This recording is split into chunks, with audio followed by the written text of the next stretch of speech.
BNP করেন, যাদের সাথে আমার বন্ধুত্ব পরিচয়, তারা অনেকেই কিন্তু ক্ষুব্ধও ছিলেন। তারা বিএনপির সাধারণ ফখরুল সাহেবের এই ইউনূস সাহেবের আমন্ত্রণে এই ভ্রমণের সাথে সংযুক্ত হওয়াটাকে কিন্তু অনেকেই কিন্তু খুব ভালোভাবে নেননি। আমরা কাউকে ভয় দেখাইনি, এখানে আমাদেরকে মিসকোট করা হচ্ছে। আমরা কাউকে ভয় দেখাইনি, আমরা তো বলছি জাস্ট রেগুলার পলিটিক্স করার অধিকার, আমরা বলছি রেগুলার জাস্টিস পাওয়ার অধিকার।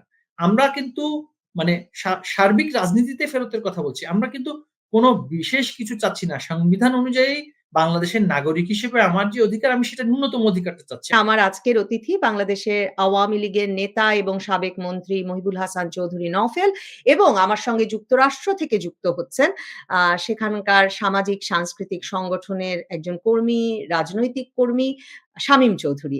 আপনাদের দুজনকেই স্বাগত জানাই। চৌধুরী, আপনাকে প্রথম প্রশ্ন করতে চাই, মানে বাংলাদেশিদের চোখ এখন যুক্তরাষ্ট্রের দিকে, তার একটা বিরাট কারণ নিউ ইয়র্কে ডক্টর মোহাম্মদ ইউনূসের সফর চলছে, এবং ডক্টর মোহাম্মদ ইউনূসের সফরকে ঘিরে প্রবাসী বাংলাদেশিদের একটা অংশ বিরাট বিক্ষোভের আয়োজন করেছেন আওয়ামী লীগ নেতাকর্মী সমর্থকেরা।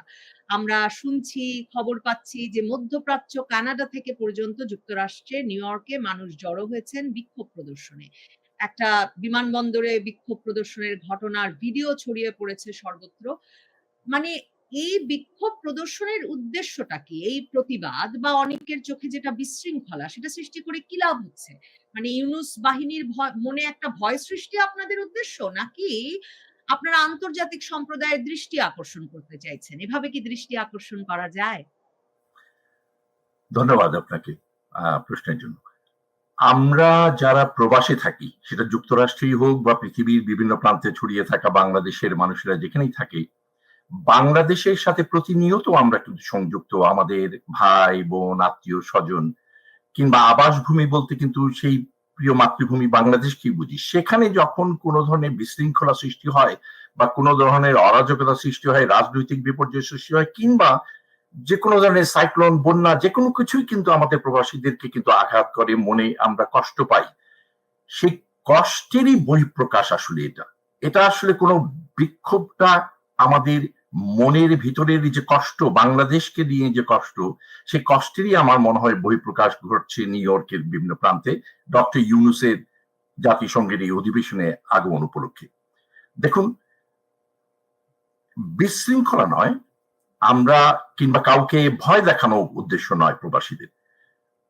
আমি ব্যক্তিগতভাবে মনে করি এটি একটি বার্তা বাংলাদেশের মানুষ এই যুক্তরাষ্ট্রের মাটি থেকে দিতে চায়, এবং সেখানে কিন্তু শুধু আওয়ামী লীগ বা আওয়ামী লীগের সমমনা কোনো রাজনৈতিক দল নয়, এখানে সাধারণ জনগণ যারা মুক্তিযুদ্ধের পক্ষে, যারা গণতন্ত্রের পক্ষে, যারা মানবাধিকারের পক্ষে, যেখানে অসাম্প্রদায়িক যে শক্তি আছে, সেটি রাজনৈতিক হোক, সামাজিক হোক কিংবা সাংস্কৃতিক, তারা সবাই কিন্তু এই মনোযোগ আকর্ষণের এই যে আন্দোলন যে গড়ে তোলা হচ্ছে সেটি, এটির দুটি উদ্দেশ্য। একটি হচ্ছে ডক্টর ইউনূসের প্রতি, কারণ তিনি এই মুহূর্তে ডিফ্যাক্টো বাংলাদেশের রাজনীতি নিয়ন্ত্রক। তার কাছে যে বার্তাটি আমরা প্রবাসের মাটি থেকে পৌঁছাতে চাই, সেটি হচ্ছে যে বাংলাদেশের মানবতার বিপর্যয়কে রোধ করুন। এটাকে প্রতিরোধ করা যদি না যায়, এবং ধর্মীয় সাম্প্রদায়িক যে সহিংসতা দেখা যাচ্ছে, সেটা মুসলমানের মসজিদেও যেমন হচ্ছে, কবর থেকে মানুষকে উঠিয়ে লাশকে পুড়িয়ে ফেলা হচ্ছে, কিংবা মনে করা যাক মন্দিরে আক্রমণ হচ্ছে, সামনে দুর্গাপূজা, ভয়াবহ একটা সংকটের মধ্যে দিয়ে বাংলাদেশের হিন্দু সম্প্রদায়ের মানুষেরা যাচ্ছেন। ভয় ভীতি যখন মানুষকে গ্রাস করে, সেই ভয় ভীতি থেকে মুক্তি পাওয়ার জন্যই কিন্তু আমরা এই প্রবাসের মাটিতে ইউনূস সাহেবের ওনার প্রতি আমরা কথাগুলোকে ওনার কাছে জানি। সেই সাথে অবশ্যই যেখানে বাংলাদেশে মানুষ কথা বলতে পারছে না, রাজনৈতিক দলগুলো মন খুলে কথা বলতে পারছে না, সাংবাদিকরা কথা বলতে পারছে না, কিংবা শিক্ষক সম্প্রদায় সহ অন্যান্য সম্প্রদায় কথা বলতে পারছে না, সেখানে জুতার মালা পরিয়ে দেওয়া হচ্ছে। সেখানে তো প্রবাসীদেরকে একটা ভূমিকা নিতেই হবে। আমরা ৭১-এর ভূমিকা নিয়েছি, আমরা ৯০ আন্দোলনের ভূমিকা নিয়েছি, ৫২ ভাষা আন্দোলনে পর্যন্ত এই যুক্তরাষ্ট্রের ভূমিকা ছিল। তাহলে আজকে কেন প্রশ্ন উঠে যে এই প্রবাসের মাটিতে? আমরা প্রবাসের মাটিতে যেমন ইউনূস সরকারের কাছে আমাদের দাবিগুলো তুলে ধরতে চাই, আমাদের ক্ষোভের কথা তুলে ধরতে চাই, ঠিক তেমনি আমরা কিন্তু আন্তর্জাতিক সম্প্রদায়কেও জানাতে চাই যে বাংলাদেশ কিন্তু আজকের গ্লোবাল ভিলেজে, বাংলাদেশ কোনো একক একটি দেশ নয়, সেই দেশকে সারা বিশ্বের মানুষের সাথে কিন্তু মানিয়ে চলতে হয়। যার কারণে আমরা জানাতে চাই সারা বিশ্বকে যে বাংলাদেশ বিশেষ করে আমাদের এশিয়ান অঞ্চলে, দক্ষিণ পূর্ব এশিয়ায় একটি অত্যন্ত গুরুত্বপূর্ণ একটি দেশ। এই অঞ্চলের স্থিতিশীলতা, রাজনৈতিক অর্থনৈতিক স্থিতিশীলতা কিন্তু এই পুরো অঞ্চলকে কিন্তু বিঘ্নিত করতে পারে। আমরা আন্তর্জাতিক সম্প্রদায়কে বলতে চাই যে মানবতার যে লঙ্ঘন হচ্ছে সেখানে কিন্তু আমাদের কথা বলার প্রয়োজন, অর্থাৎ বিশ্ববাসীর কথা বলা প্রয়োজন। বাংলাদেশে যে নির্বাচনবিহীন একটি সরকার, অসাংবিধানিক একটি সরকার ক্ষমতায় আছে, সেটি আঙুল তুলে তাদেরকে দেখিয়ে দেওয়ার সময়। তো আমরা মনে করি যে আমাদের উদ্দেশ্য দুটি। আপনি যে কথাটি বললেন, আমাদের উদ্দেশ্য দুটি। একটি হচ্ছে কিন্তু সরাসরি ভাবে ডক্টর ইউনূসকে বোঝানো যে আমরা প্রবাসীরা কিন্তু বিক্ষুব্ধ, সেই সাথে সাথে আমাদের এই বিক্ষুব্ধতার কথা আমাদের অংশীজন যারা সারা বিশ্বে, সেই অংশীজনদেরকেও আমরা জানাতে চাই। মহিবুল হাসান চৌধুরী নওফেল, আপনার কাছে যাই। যুক্তরাষ্ট্রেও আমরা আওয়ামী লীগের, যদিও শামীম চৌধুরী বলছেন যে এটা প্রবাসীদের একটা সম্মিলিত বিক্ষোভের প্রকাশ, কিন্তু যুক্তরাষ্ট্রেও আমরা এই বিক্ষোভকারীদের আওয়ামী লীগ নেতাকর্মী সমর্থক হিসেবেই যাদের পরিচিতি হচ্ছে, এবং তো তাদের আমরা যেমন বেপরোয়া দেখলাম, ঠিক তেমনি আমরা বাংলাদেশে দেখছি যে ক্রমাগতভাবে আপনাদের দল এবং আওয়ামী লীগ এবং এরা অঙ্গ সংগঠনের নেতাকর্মীরা বেপরোয়া হয়ে উঠছে। এক বুধবারে দেখেন কতগুলো মিছিল হলো, এবং পুলিশ শুধুমাত্র মিছিলগুলো থেকে 244 জন 250 জনের মতো গ্রেফতার করে ফেললো। আর প্রস্তুতি থেকে আমি পত্রিকায় দেখছিলাম, সব পত্রিকায় আসে কিনা তাও জানি না, একদিনেই বোধহয় প্রস্তুতি থেকে 35-50 জন গ্রেফতার করেছে। তো একদিনে 350 জনের মতো গ্রেফতার হয়ে গেল শুধু ঢাকা শহরে। আপনার শহর চট্টগ্রামেও ওই একই দিনে কিন্তু মিছিল হয়েছে।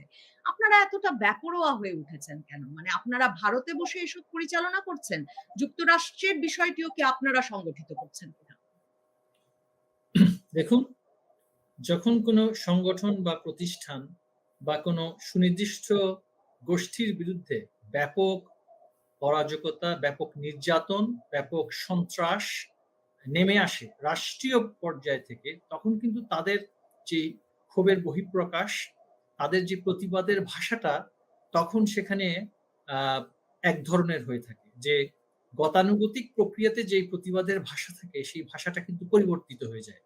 তবে এখন পর্যন্ত আওয়ামী লীগের যে সমস্ত মিছিল বা প্রতিবাদগুলো আমরা দেখেছি, এখান থেকে কোথাও কেউ বলতে পারবে না জনসাধারণের প্রতি কোনো ক্ষোভ প্রকাশ করা হয়েছে, জনসাধারণের কোনো ক্ষতি হয়েছে, এবং সাধারণ মানুষের কেউ কোনোভাবে আহত বা নিহত হয়েছেন। আজকে প্রায় 1 বছরের উপরে উঠতে চলল, আমাদের হাজার হাজার নেতাকর্মীকে গ্রেফতার করা হয়েছে। আমি যদি বলি, আমি সরকারে ছিলাম, আমি 5 মাসের মতো 6 মাসের মতো পূর্ণ মন্ত্রী ছিলাম। তো দোষ যদি করে থাকি, আমি করেছি। আমি এর আগে সংসদ সদস্য ছিলাম, উপমন্ত্রী ছিলাম। দোষ যদি করে থাকি, আমি করেছি, যদি সেখানে আমাকে প্রমাণ করতে পারেন। আমার দলের 300 জন এমপি, আমি যদি বলি দলের নয়, সংসদে 300 জন এমপি ছিলেন। আমার সারা দেশে আমাদের জেলার সভাপতি, সাধারণ সম্পাদকগণ ছিলেন। আমাদের প্রশাসনের আমি যদি যারা কর্মরত আছেন তাদের কথা বলি, আমি যদি বলি তারা যদি বিচার করতে চায় বা কোনো দোষ দিতে চায়, সর্বোচ্চ কত লোকের বিরুদ্ধে তদন্ত হতে পারে? 1000 বা 2000, তাই না? কিন্তু আমার একেবারে তৃণমূল পর্যায়ে, ওয়ার্ড ইউনিয়ন পর্যায়ে আমার যে একজন নিরীহ কর্মী, যার কোনো ধরনের কোনো সরকারি কাজে বা উচ্চ পর্যায়ের সাংগঠনিক কাজে যার কোনো ধরনের ইনপুট ছিল না, তাকেও আপনি গ্রেফতার করলেন, হত্যা করলেন। পিতা মাতাকে আমরা দেখেছি অনেক জায়গাতে, বাবা মাকে হত্যা করা হচ্ছে, বোনকে ধর্ষণ করা হয়েছে, স্ত্রীকে হত্যা করা হয়েছে, ধর্ষণ করা হয়েছে। এই যে একটা আমি বলবো আইয়ামে জাহেলিয়াতের মতন যে অবস্থা সৃষ্টি করা হয়েছে, 5ই আগস্ট পূর্ববর্তী এবং তার পরবর্তীতে যেভাবে করে আপনি দেখেছেন যে প্রেগনেন্ট পুলিশ অফিসার, তারা মার্সি চাচ্ছিল, তারা বলছিল আমি ভাই গর্ভবতী, আমাকে রক্ষা করুন। সিরাজগঞ্জে পুরো পুলিশ স্টেশন জ্বালিয়ে দেওয়া হলো, তারপরে পুলিশদেরকে হত্যা করে ঝুলিয়ে রাখা হলো। গাজীপুরে আমাদের কর্মীদেরকে হত্যা করে উত্তরাতে ঝুলিয়ে রাখা হলো। এই যে আমি আমার বাড়ি জ্বালিয়ে দেওয়ার কথা আমি বলছি না, সেখানে গৌণ, একেবারেই গৌণ। কিন্তু যেই হত্যাযজ্ঞ নৃশংসভাবে জিহাদিদেরকে ভাড়া করার মাধ্যমে ক্লিনিক্যালি অ্যাসাসিনেট নিয়ে আসলো, যেভাবে করে, যেটা আমাদের যে বর্তমান স্বরাষ্ট্র মানে যিনি প্রথম স্বরাষ্ট্র উপদেষ্টা ছিলেন এই অন্তর্বর্তীকালীন সরকারের, তিনি নিজেই যেখানে বলছেন যে ট্রেন শুটার দিয়ে একটা রাজনৈতিক দলের, কিন্তু আওয়ামী লীগের মতো রাজনৈতিক দলের কিন্তু ট্রেন্ড শুটার বা ক্যাডার বাহিনী নেই যে তারা জনসাধারণের উদ্দেশ্যে এভাবে করে স্পেসিফিক টার্গেট কিলিং করবে। হ্যাঁ, একটা দাঙ্গা বিক্ষুব্ধ পরিস্থিতিতে অনেক কিছু হয়ে থাকে, কিন্তু আওয়ামী লীগ ওই ধরনের দল বা কোনো সংগঠন নয় যারা এইভাবে করে ক্লিনিক্যাল কিলিং এ জড়িত থাকবে। তো এই যে এত কিছু হওয়ার পরেও আওয়ামী লীগের নেতাকর্মীরা এখনো যে বলছে না আমরা সশস্ত্র সংগ্রামে লিপ্ত হতে চাই, এটাই তো অনেক কিছু। যেই পর্যায়ে দেশকে নিয়ে যাওয়া হয়েছে আমরা দেখতে পাচ্ছি, ইউনূস সাহেব এবং তার যেই অবৈধ ইন্টারিম গভর্নমেন্ট এজেন্ডা হচ্ছে বাংলাদেশকে এমন একটা অস্থিতিশীল অচলাবস্থার মধ্যে তারা নিয়ে যেতে চায় যেখানে নির্বাচন নামক সোনার হরিণ আর কখনোই ধরা যাবে না। এই কিছুদিন আগে আপনি দেখবেন যে নির্বাচন করার জন্য তাদের যেই পৃষ্ঠপোষকতায় কিংস পার্টি হলো এনসিপি, তারা একটা গোঁ ধরে বসলো, তারা শাপলা প্রতীক চায়। আমাদের দেশের সকল রাষ্ট্রীয় মনোগ্রামে থাকে শাপলা, এখন তারা এমন একটা প্রতীক চেয়ে বসলো যে সেটা সকল রাষ্ট্রীয় মনোগ্রামে আছে, যেটা কোনো রাজনৈতিক দলকে দেয়া সম্ভব না, কারণ কোনো রাষ্ট্রীয় প্রতীক তো রাজনৈতিক দলের প্রতীক হতে পারে না। তারা এমন একটা গোঁ ধরে বসলো, এর মধ্যে তাদের যে তাহলে তো ধানের শীষও দেওয়া যায় না, কারণ ওই রাষ্ট্রীয় প্রতীকে তো ধানের শীষও আছে। ধানের শীষ শুধুমাত্র কয়েকটি মনোগ্রামে, সেটা পুলিশের মনোগ্রামে ধানের শীষ ছিল, কিন্তু ধানের শীষ এর আগে মৌলানা আব্দুল হামিদ খান ভাসানীর যে পার্টি ছিল ন্যাপ, সেটার কিন্তু প্রতীক ছিল ধানের শীষ, এবং ধানের শীষে কিন্তু নির্বাচন হয়েছে, এবং আওয়ামী লীগ সরকারের সময় ৭৩ ধানের শীষে নির্বাচন হয়েছে ন্যাপের।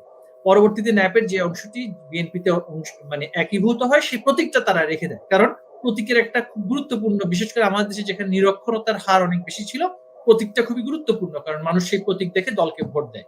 তো এই যে একটা চরম অরাজক পরিস্থিতি বাংলাদেশে তারা সৃষ্টি করেছে, এইটার প্রতিক্রিয়া তো অবশ্যই অবশ্যই সমগ্র বিশ্বে আওয়ামী লীগ নয়, শুধুমাত্র বাংলাদেশের সাধারণ যে প্রবাসী মানুষরা আছেন তাদের মধ্যে সেটা ছড়িয়ে পড়বে। কারণ আমাদের সারা বিশ্বে যারা ছড়িয়ে আছেন, এই যে যুক্তরাষ্ট্রের কথা যদি বলি, যুক্তরাজ্যে আমি যখন পড়াশোনা করতাম 2001 থেকে 2006 সালে সেই বিএনপি জামাতের সরকারের সময়ে আমরা দেখেছি কিভাবে সেখানকার আমাদের প্রবাসীরা সবাই সংগঠিত হয়ে তাদের যে ব্যাপক মানবাধিকার সেখানে লঙ্ঘিত হলো, বাংলাদেশে সাম্প্রদায়িক যে শক্তির ব্যাপক উত্থান ঘটলো, সেগুলো ইউরোপিয়ান পার্লামেন্ট, ব্রিটিশ পার্লামেন্ট এবং ইউনাইটেড স্টেটস এর যে সমস্ত প্রতিষ্ঠানগুলোতে দেওয়ার ফলেই কিন্তু ইউনাইটেড স্টেটস এখন পর্যন্ত তারেক রহমানকে কিন্তু ব্ল্যাক লিস্টেড করে রেখেছে। এই যে প্রবাসীদের অ্যাক্টিভিজমের কারণে কিন্তু তারেক রহমানের মতন ব্যক্তি কিন্তু আপনি উইকিলিক্সে পরিষ্কার করে লেখা আছে যে মরিয়ার্টি ছিলেন তখনকার সময় সেখানকার অ্যাম্বাসেডর যুক্তরাষ্ট্রের, তিনি বার্তা পাঠালেন যে তারেক রহমানের যে কার্যকলাপ সেটা অনুযায়ী তাকে ইউনাইটেড স্টেটসে তখন তার B1 বা B2 ভিসা ছিল, সেটা তাকে বাতিল করা হলো, এবং সে এখন পর্যন্ত কিন্তু সে দীর্ঘদিন যুক্তরাজ্যে এক্সট্রাঅর্ডিনারি হিউম্যানিটেরিয়ান লিভ নিয়েছে বা নাগরিকত্ব পেয়েছে কিনা আমি জানি না, সে কিন্তু সেখানেরও নাগরিকত্ব পায়নি এবং যুক্তরাষ্ট্রেও কিন্তু যেতে পারেনি। এটা সম্ভব হয়েছে আমাদের প্রবাসী শুভানুধ্যায়ী নয় শুধু, যারা দেশপ্রেমিক জনগণ তাদের অ্যাক্টিভিজমের কারণে সেটা সম্ভব হয়েছে। এবং এই ক্ষেত্রে আওয়ামী লীগ শুধুমাত্র একটি রাজনৈতিক শক্তি, কিন্তু আওয়ামী লীগের সাথে সমমনা, আওয়ামী লীগের সমমনা বলছি না, মুক্তিযুদ্ধের পক্ষের জনগোষ্ঠী বাংলাদেশের যে সংখ্যা গরিষ্ঠ সেটা কিন্তু দেশের বাইরে এবং দেশের ভেতরে সবসময় প্রমাণিত হয়েছে।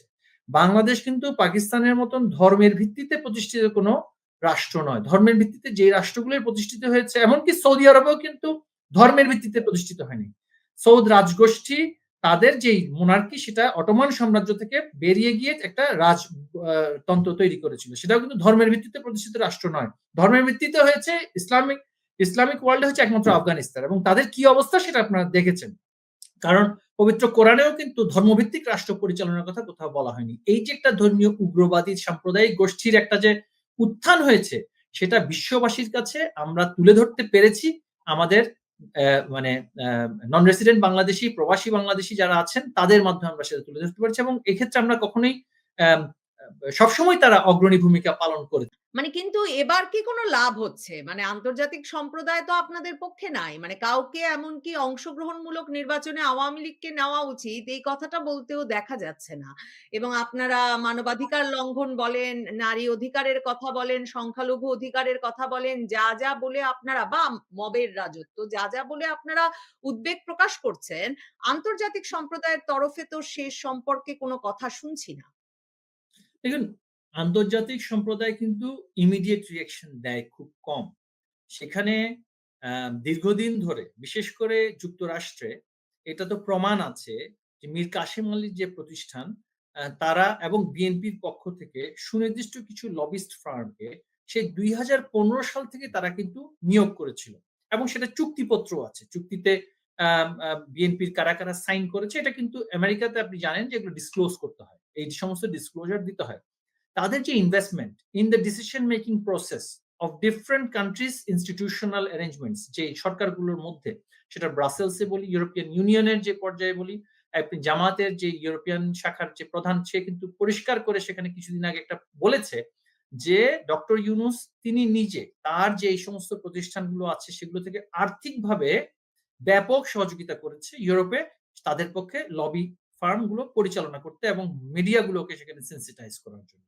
একইভাবে দীর্ঘদিন ধরে যুক্তরাজ্যে বসে থাকা তারেক রহমান এবং বিএনপির যারা বাংলাদেশ থেকে ছেড়ে যুক্তরাজ্যে তারেক রহমানের সাথে দেখা করার জন্য বলি বা তাদের নিজের প্রয়োজনে যারা পাড়ি জমিয়েছে তারা সবাই কিন্তু সেখানে দীর্ঘদিন ধরে বিনিয়োগ করেছে ইন ব্রিটিশ ইনস্টিটিউশনস। আমেরিকাতে সেম, আমেরিকাটা তো সবচেয়ে ভালো বিষয় যে আমেরিকাতে কিন্তু লবি যে একটা একটা একটা মানে it's not a criminal offence, it is disclose to the public. হ্যাঁ, কারা কোথা থেকে লবি করছে এবং আমরা সেখানে কিন্তু জানতে পেরেছি।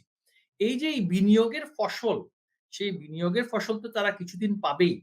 এর বাইরে যেটা হয়েছে যে ডক্টর ইউনূসের যে একটা ইন্টারন্যাশনাল প্রমিনেন্সটা আছে এটা তো অনস্বীকার্য, তাই না? বিশেষ করে ইউরোপিয়ান ইউনিয়ন পর্যায়ে তার যেই কার্যক্রমগুলোর বা নানান রাজ ফ্যামিলি যেগুলো আছে, বেলজিয়ামের রয়্যাল ফ্যামিলি বা স্প্যানিশ রয়্যাল ফ্যামিলি সেগুলোর সাথে এবং ইউরোপিয়ান এলিট সোসাইটির সাথে তার যে পূর্বের যে সম্পর্ক সেটার যে একটা ডিভিডেন্ড সে যে উনি যে পাবেন না তা তো নয় এবং সের জন্য সময় লাগবে। আরেকটা কথা বলতে হবে যে একটা ইন্টারন্যাশনাল লবির মাধ্যমে যে নোবেল পিস প্রাইজ তিনি পেয়েছেন। দেখুন, নোবেল পিস প্রাইজের যেটা পলিটিক্যাল একটা ডাইমেনশন আছে যে তারা কাদেরকে নোবেল পিস প্রাইজ দেবে সেটা কিন্তু অনেক সময় এটা কিন্তু সুইডেন দেয় না। অরিজিনাল নোবেল প্রাইজের মধ্যে কিন্তু পিস প্রাইজ ছিল না। পিস প্রাইজটা সংযুক্ত করেছে নরওয়ে। হ্যাঁ, Norway has nothing to do with doctor Alfred novels family or his will. এটা তো আলফ্রেড নোবেলের উইল থেকে ন্যাচারাল সায়েন্সে যারা মানে কন্ট্রিবিউট করবে তাদের জন্য তিনি ঘোষণা করেছিলেন। এর মধ্যে এটাকে একটা পিস ডাইমেনশন দিয়ে নরওয়ে আরেকটি ইন্টারন্যাশনাল রিলেশনের একটা মানে একটা ক্যাপিটাল তৈরি করেছে পিস প্রাইজ। যাই হোক, আপনি দেখবেন যে অং সান সুচি যিনি বার্মাতে নোবেল পিস প্রাইজ পেল পশ্চিমাদের তদবিরে বলি বা তার যে অবদানের কারণে বলি, সেখানে যখন রোহিঙ্গাদেরকে ব্যাপকভাবে বিতাড়িত করা হলো এবং মানবাধিকার লঙ্ঘন করা হলো, আন্তর্জাতিক সম্প্রদায়ের প্রতিনিধি হিসেবে সেখানে ইউএন রেসিডেন্ট কোঅর্ডিনেটর যিনি ছিলেন তিনি তখন মিয়ানমারের জেনারেলদের সাথে গলফ ক্লাবে তিনি সেখানে গলফ খেলছিলেন এবং তার এখানে রেকর্ডেড আছে, পরে তাকে সেখান থেকে উইথড্র করা হয়। So when they have their men or women in place their মানে এর response একটা is very guarded. রাজনৈতিক প্রভাব আছে। মানে এই অবশ্যই একটা রাজনৈতিক প্রভাব আছে এবং কিন্তু এর তো একটা এটি আন্তর্জাতিক প্রভাবও আছে। মানে আ অবশ্যই আন্তর্জাতিক প্রভাব আছে পিস ব্যক্তি প্রাইজ পর্যায়ের। হ্যাঁ, বলুন। মানে নোবেল শান্তি পুরস্কার মানে রাজনৈতিক প্রভাবের কারণে দেওয়া হয় কিনা একটা আ মানে একটা পছন্দ করা ব্যক্তিদের দেওয়া হয় কিনা তা নিয়ে তো অনেক রকম বক্তব্য আছেই। কিন্তু আপনি যে কথাটা বলছিলেন সেই সূত্রে আমি শামীম চৌধুরীর কাছে যেতে চাই যে মানে নোবেল পুরস্কারের তো একটা আন্তর্জাতিক সম্মান আছে, বিরাট সম্মান এবং সেই প্রভাবটা মহিবুল হাসান চৌধুরী নওফেলও বলছিলেন যে আমাদের প্রধান উপদেষ্টা এখন সেই প্রভাবটা পুরোপুরি তিনি মানে এক ধরনের তিনি সেটার অধিকারী। তো এরকম একজন এর পাশাপাশি আমি একটু নবনীতা আপু আমি একটু সংযুক্ত করব। এটা শুধুমাত্র তার ক্রেডিট নয়, এটা শুধুমাত্র তার পলিটিক্যাল ক্যাপিটাল নয়। এর পাশাপাশি তিনি কিন্তু টেলিনর নামক একটা ইউরোপিয়ান মেজর টেলিকমিউনিকেশন কোম্পানির কিন্তু জয়েন্ট ভেঞ্চারের shareholder. 25% owner of Grameenphone where Telenor is a major player. হ্যাঁ, তারপরে ইউরোপিয়ান যে কর্পোরেট ওয়ার্ল্ড আছে ড্যানন ফ্রান্সের তাদের সাথে কিন্তু তার সরাসরি ব্যবসা আছে। তার যে হিউজ ইনভেস্টমেন্ট আছে ইউরোপিয়ান ইউনিয়ন পর্যায়ে যে কোনো উপায়ে তিনি সেই টাকাগুলো সেখানে নিয়ে গিয়েছেন। সেটার প্রক্রিয়াটা কিন্তু রিসেন্টলি তিনি ক্ষমতায় বসে বাংলাদেশ ব্যাংকের মাধ্যমে রেট্রোস্পেক্টিভলি পাশ করিয়ে নিয়েছেন। গ্রামীণ কিভাবে যে সমস্ত ফরেন ইনভেস্টমেন্ট গুলো করেছে এবং সেগুলো তিনি পাশ করিয়েছেন। তার ফাইন্যান্সিয়াল ইনভেস্টমেন্ট যেটা আমি বলবো লন্ডারিং এর মাধ্যমে নিয়ে যাওয়া, আবার তার পলিটিক্যাল এবং সোশ্যাল ইনভেস্টমেন্ট সেটা দুটোই কিন্তু কাজ করছে। আমরা শুধু নোবেল প্রাইজের কথাটা আমি বলব না। আমি বলব যে তার সরাসরি ফাইন্যান্সিয়াল কন্ট্রিবিউশন যেটা জামায়াতে ইসলামীর ইউরোপিয়ান ইউনিয়ন শাখার প্রধান প্রকাশ্যে বলেছেন এবং এই ব্যাপারে কিন্তু ডক্টর ইউনূসও কোনো প্রতিবাদ দেননি। না, কারণ গ্রামীণ ইউএসএ তো বিরাট ব্যাপার। মানে গ্রামীণ ইউএসএ এর প্রভাব, রাজনৈতিক প্রভাব, অর্থনৈতিক সক্ষমতা এতটাই বেশি যে তারা ডেমোক্র্যাটদের ইলেকশন ক্যাম্পেইনে সরাসরি মানে অর্থ সহায়তা দিয়েছে। হিলারি ক্লিনটনের সঙ্গে আ গ্রামীণ ইউএসএ এর আ গ্রামীণ নারীদের উন্নয়নের কাজের মানে এসব প্রকল্পও ছিল। কাজেই সেসব মানে কথাও যদি মাথায় রাখেন, এই প্রশ্নটাও তো বাংলাদেশে আবার অনেকে করছেন শামীম চৌধুরী যে নোবেল বিজয়ী একজন সরকার প্রধান আন্তর্জাতিকভাবে এত খ্যাতি সম্পন্ন তাকে বিক্ষোভ প্রদর্শন করা ঠিক হচ্ছে কিনা? আপনার কথাটি আসলে সত্য যে আমাদেরও ধারণা বা বিশ্ববাসীরও ধারণা থাকবে যে শান্তিতে নোবেল প্রাপ্ত একজন নোবেলধারী ডক্টর ইউনূসের মতো একজন ব্যক্তিত্ব, বিশ্ব ব্যক্তিত্ব, তার শাসনকালীন সময়ে বাংলাদেশের আজকের যে পরিস্থিতি সৃষ্টি হয়েছে এটি কেউ বিশ্ববাসী কিংবা বাংলাদেশের প্রবাসীরা আমরা কখনো আশা করেছিলাম কিনা। বিশেষ করে ধরা যাক আমরা যারা মনে করেন যারা বাংলাদেশের কোনো রাজনৈতিক কোনো সংগঠনের সাথে সম্পৃক্ত নয়, তাদের মনেও তো একটি আশা ছিল তাকে নিয়ে। সেই যে একটি বিপর্যস্ত 5ই অগাস্টের 2024 বিপর্যস্ত বাংলাদেশে যে পক্ষেরই লোক হন আপনি, রাজনৈতিকভাবে আপনি যে পক্ষেরই হন, সমস্ত পক্ষের লোকেরই একটা আশা ছিল যে বাংলাদেশে যেন আবার শান্তিটা দ্রুত ফিরে আসে। এটি ছিল কিন্তু 18-19 কোটি মানুষের দেশের আকাঙ্ক্ষা, প্রার্থনা প্রতিদিনের। কিন্তু আমরা যে জিনিসটা দেখতে পাচ্ছি, বিপর্যস্ত দেশ দীর্ঘদিন থেকে যে বিপর্যস্ত অবস্থা, সেটার অবসানের কোনো লক্ষণ নেই। সেই অবসানের এই আকাঙ্ক্ষা থেকেই মানুষ কিন্তু ধীরে ধীরে, এবং মহিবুল হাসান চৌধুরী যে কথাটি বললেন যে ডিভিডেন্ড, উনি যে ডিভিডেন্ড এই এতদিন ধরে সঞ্চয় করেছেন সেখান থেকে কিন্তু পাচ্ছেন, ঠিক একই কথা আমিও বলবো যে বিশ্বব্যাপী তার যে ব্যাপ্তি, তার অর্থনৈতিক সাম্রাজ্য এবং তার রাজনৈতিক যে ইনভেস্টমেন্ট, সেটার সাথে সাথে অনেকেরই মনে প্রশ্ন, অনেকেরই মনে সন্দেহ যে আন্তর্জাতিক ভূ রাজনৈতিক খেলার অংশীদার হিসাবে বাংলাদেশকে নিয়ে উনি এমন কিছু করছেন কিনা যেখানে এই ভূ রাজনৈতিক পরিস্থিতিকে যারা নিয়ন্ত্রণ করে তারা এতে লাভবান হবে, যার কারণে এই মানবতার পক্ষে, এই মানবতার বিপর্যয়ের পক্ষে কিংবা মানুষের সাম্প্রদায়িক হত্যাকাণ্ডগুলোর ব্যাপারে, অন্যান্য রাজনৈতিক যে দুর্ঘটনাগুলো ঘটছে সেগুলোর ব্যাপারে, দেশের রাজনৈতিক অনিশ্চয়তার ব্যাপারে বিশ্ববাসী তেমন করে কথা বলছে না, সেই ব্যাপারটাও কিন্তু সন্দেহজনক যে কেন বিশ্ববাসী কথা বলছে না। সেক্ষেত্রে অনেক ক্ষেত্রে অনেকেই বলছেন যে ভূ রাজনৈতিক ভাবে যে খেলাটি হতে পারে বাংলাদেশকে কেন্দ্র করে কিংবা মায়ানমারকে কেন্দ্র করে, তার একটি কেন্দ্রে আমাদের ডক্টর ইউনূস আছেন। যদি সেই কথাটিকে কোনোভাবে সত্য ধরে নেওয়া যায় তাহলে আমরা কিন্তু এটা এর সাথে কানেক্টেড করতে পারি যে বিশ্ববাসীর একটি বড় অংশ যারা নেতৃত্ব দেয় বিশ্বের, তারা কেন এই মুহূর্তে কথা বলছে না। আপনাদের পরিকল্পনা কি? মানে একটা ডিমকাণ্ড আমরা দেখেছি। কিন্তু এছাড়া মানে আমি সামাজিক যোগাযোগ মাধ্যমে এক পক্ষকে বিরাট আনন্দও দিয়েছে বিষয়টা। মানে অনেকে বলছেন ইনকিলাব, ডিমকিলাব হয়ে গেছে। কিন্তু মানে এরপরে মানে কারণ ডক্টর ইউনূস নিয়মিত বিভিন্ন কর্মসূচিতে অংশ নিচ্ছেন, জাতিসংঘ সম্মেলনস্থলে গিয়ে ছবি তুলছেন। মানে এই বিক্ষোভ থেকে কি ধরনের মানে আর কি আশা করা যায় করছেন আপনারা? সেটা একটা প্রশ্ন। আর দ্বিতীয় প্রশ্ন হচ্ছে যে আ প্রবাসী মানে যুক্তরাষ্ট্র প্রবাসী বাংলাদেশীরা তো দীর্ঘ মানে বহু দশক ধরে ডেমোক্র্যাট রিপাবলিকানদের যে রাজনীতি সেই রাজনীতির সঙ্গেও জড়িত। সেই রাজনীতির যারা কর্তা ব্যক্তিরা কারণ মানে মহিবুল হাসান চৌধুরী নওফেলও বলছিলেন যে যুক্তরাষ্ট্রের রাজনীতিকদের কিন্তু লবিং এ জড়িত হওয়াটা কোনো মানে এটা মানে কোন কংগ্রেসম্যান কোন মানে পক্ষে লবিং করবেন সেটা খুব প্রকাশ্য এবং এটা কোনো অপরাধ নয়। তো এই ধরনের কোনো ব্যক্তিকে আপনারা বোঝাতে পারছেন কিনা যে আপনারা কেন এ ধরনের বিক্ষোভে যুক্ত হচ্ছেন? বা মানে যুক্তরাষ্ট্রের মূলধারার রাজনীতির সঙ্গে এর কোনো সংযোগ হচ্ছে কিনা? যুক্তরাষ্ট্রের মূলধারার সাথে কিন্তু আম শুধু ২৪-এর এই ৫ই অগস্টের পরে নয়, মূলধারার সাথে কিন্তু সংযুক্ত কিন্তু প্রবাসীরা বিভিন্ন রাজনৈতিক দলেরই যে দলেরই করুক, আমরা কিন্তু মূলধারার সাথে সংযুক্ত থাকি। কারণ একটা জিনিস নবনীতা যদি আপনাকে খেয়াল রাখতে হবে, সেটি হচ্ছে যে আমরা প্রবাসীরা যেমন দেশের কথা বলি, আমরা প্রবাসীরা কিন্তু এ দেশেও থাকি। তো এ দেশের সামাজিক রাজনৈতিক যে পরিস্থিতি তার সাথে কিন্তু আমাদেরকে খাপ খাইয়ে নিতে হয় এবং সেই প্রবাসের মাটিতে যে দেশেই থাকি, অর্থাৎ আমার ক্ষেত্রে যে যুক্তরাষ্ট্রে কিন্তু আমরা মূলধারার রাজনীতিবিদদের সাথেই যোগাযোগ সার্বক্ষণিকভাবে রাখি। সেটা সামাজিকভাবে হোক, বিভিন্ন অনুষ্ঠানাদিতে অংশগ্রহণের মাধ্যমে হোক, এই মূলধারার সাথে যুক্ত। এখন আপনি যে কথাটি বললেন যে ইনকিলাব ডিনকিলাব হয়ে গেল কিনা, সেটাতে আমরা আনন্দিত হচ্ছি কিনা প্রবাসীরা, আমার মনে হয় এটি দুটো দিকই দেখা যায়। হ্যাঁ, আনন্দিত হয়তোবা আমরা অনেকেই হয়তোবা কিছুটা হলেও আনন্দ পেয়েছি।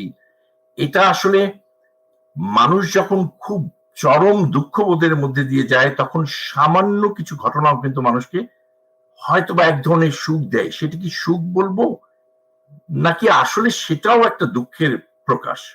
দেখুন, ইনকিলাব যদি ডিনকিলাব হয়ে যায়, তাহলে হাইকোর্ট কোন ডিনকিলাব হয়ে গেছে আপনি আমাকে বলেন।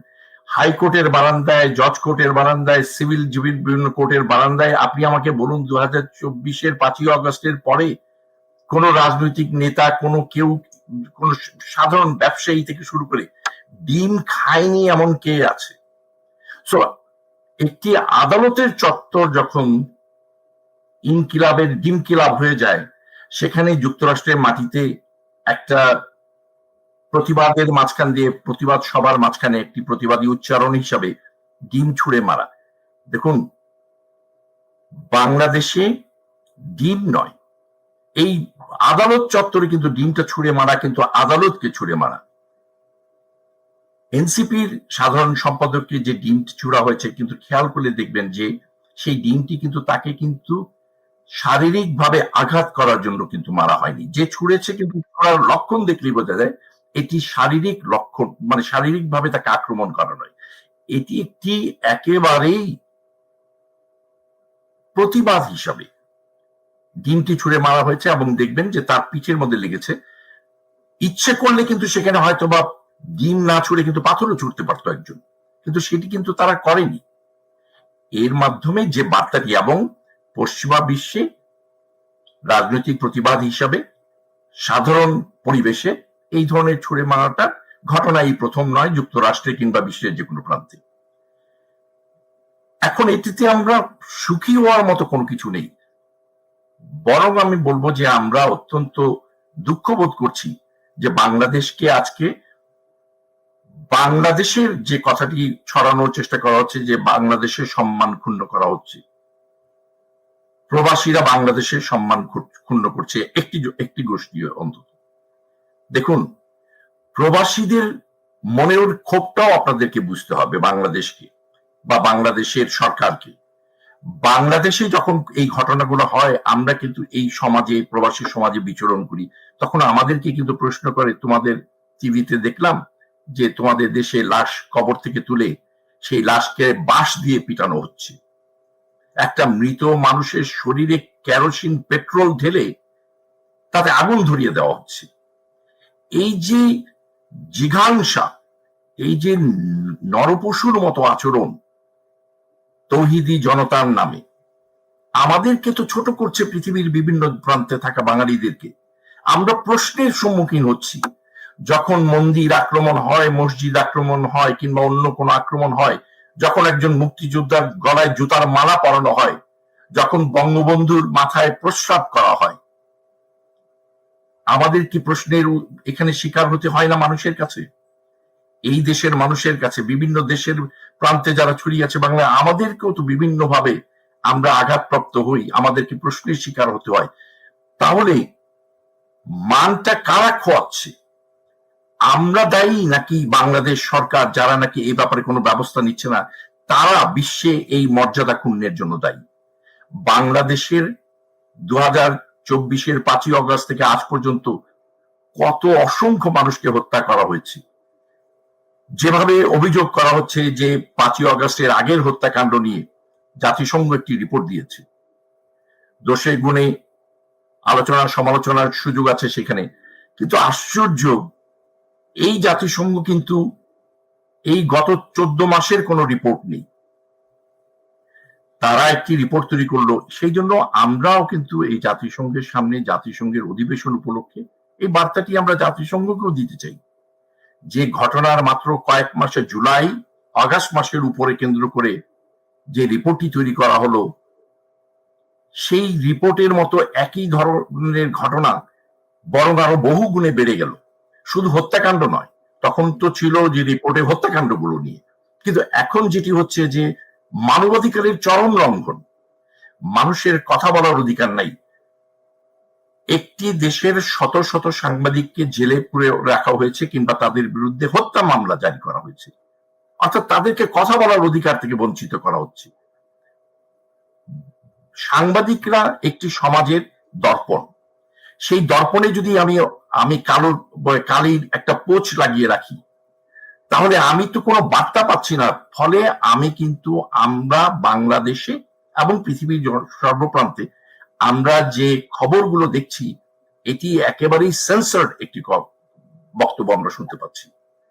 বাংলাদেশের যে গণমাধ্যমগুলো আছে, নিশ্চয়ই গণমাধ্যমগুলো, হ্যাঁ, গণমাধ্যমের কথায় মহিবুল হাসান চৌধুরী নফেল, যে বাংলাদেশের মূলধারার সংবাদ মাধ্যম মানে আমার দেশ, নয়া দিগন্তে আমরা শুনছিলাম যে আপনাদের আওয়ামী লীগের তরফে ব্যাপক তহবিলও সংগ্রহ হয়েছে এবং আপনারা ব্রিটিশ ল ফার্ম দিয়ে আন্তর্জাতিক অপরাধ আদালতে মামলা করার কথা ভাবছেন ডক্টর ইউনূসের বিরুদ্ধে, তার সরকারের বিরুদ্ধে নানা রকম মানবাধিকার লঙ্ঘনের অভিযোগ এনে।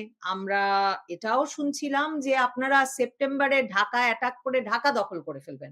আগস্টেও একবার খবর বেরিয়েছিল, এরপর সেপ্টেম্বরে এখন শুনেছিলাম যে আপনারা ঢাকা দখল করবেন। তো ঢাকা দখল তো সেপ্টেম্বরে করতে পারছেন না বোধহয়। দেখুন, যে সমস্ত পত্রিকায় এই ধরনের সংবাদগুলো প্রচারিত হলো, তাদের গ্রহণযোগ্যতা নিয়ে তাদের যেই রাজনৈতিক সংশ্লিষ্টতা, সেটা তো আমি এখানে আর বলে সময় নষ্ট করতে চাই না, তাই না? যেই কথাটা বলা হলো যে একটা উদ্ভট একটা গল্প চালানো হলো যে ২,৫০০ কোটি টাকা, ২,৫০০ কোটি টাকায় কত ডলার হয় বা কি হয় সেটা কি এই যেই রিপোর্টারটা রিপোর্ট করেছেন তার হয়তোবা আন্দাজ নেই।